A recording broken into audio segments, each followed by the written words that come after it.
So in this video, I am going to show you how to update drivers on Windows 11, which is essential for keeping your system running smoothly and efficiently. Outdated drivers can lead to performance issues, hardware malfunctions, and even system crashes, so it's crucial to keep them up to date.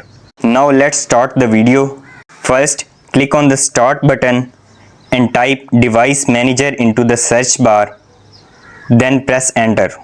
In Device Manager, you will see a list of all the hardware components in your system.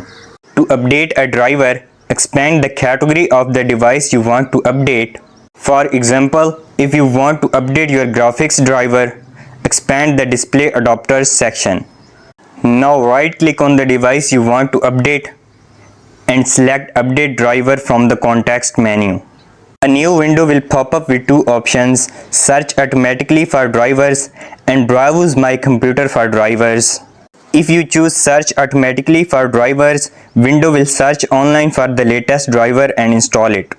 Now, if you already have the driver file downloaded, you can choose Browse my computer for drivers and navigate to the location where the driver is saved.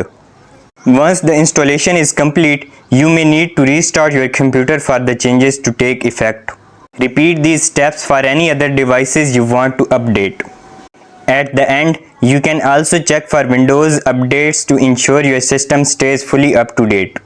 To do this, go to Start menu and select Settings.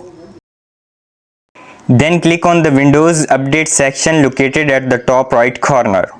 Finally, click on Check for Updates to see if there are any additional updates available for your system. And that's it. Now you know how to update drivers on Windows 11, keeping your system running smoothly and avoiding potential issues. If you found this tutorial helpful, don't forget to leaving a like and subscribing to my channel.